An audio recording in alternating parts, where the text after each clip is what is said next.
Thursday night football is where we'll find our first topic, and this one was not as close as the final score would indicate, and the Jets won by 3 touchdowns.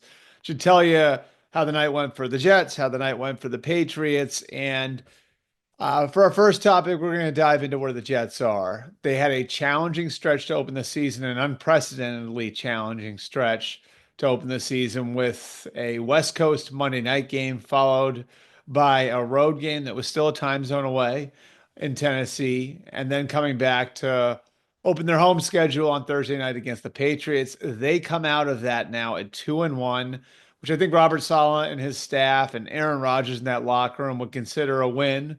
When looking back at what they were faced with, and really they'd been building to the way that they play on Thursday night. I think they had an idea that the matchup with the Niners would be a tough one, both because of how well Kyle Shanahan knows Robert Saleh's defense. They, of course, were together in San Francisco, and because Aaron Rodgers and that offense are still getting up to speed. This is something Nathaniel Hackett and Aaron Rodgers went through 5 years ago in Green Bay. There were some bumps early on in Green Bay with the Packers. There have been some early bumps in New York with the Jets. So working that stuff out, getting past the Niners matchup, they are able to win in a rock fight on Sunday in Tennessee and then really hit the accelerator on Thursday night against the Patriots. And this was domination in every way possible. You have to be encouraged by the way the defensive line played in their first game without Jermaine Johnson,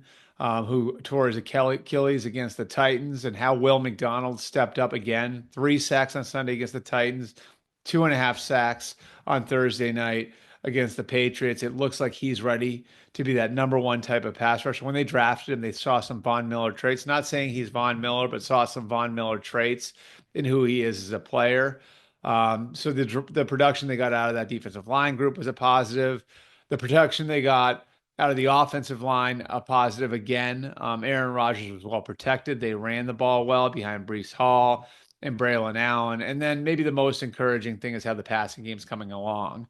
On Sunday in Tennessee, there were 3 plays in particular that really stuck out to the Jets coaches as far as the progress they were making in the communication between Aaron and his skill players. One was the long touchdown throw down the sideline to Breece Hall.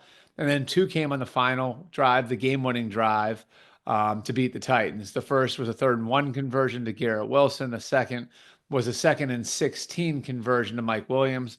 On both those throws, Aaron Rodgers showed some chemistry with a player that he's still getting to know. And so they took that right over into the game on Thursday. And Aaron Rodgers looked like the Aaron Rodgers who won MVPs in 2020 and 2021 as a Green Bay Packer.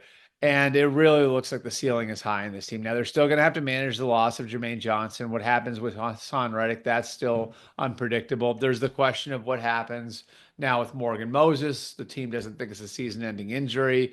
But this is what happens when you have 33-year-old tackles. Sometimes you're going to be dealing with injuries, which, put the 11th overall pick, Olu Fashanu, in.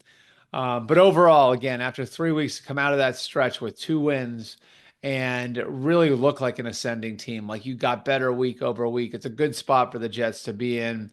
And they very much look like they're going to be a force to be reckoned with in the AFC.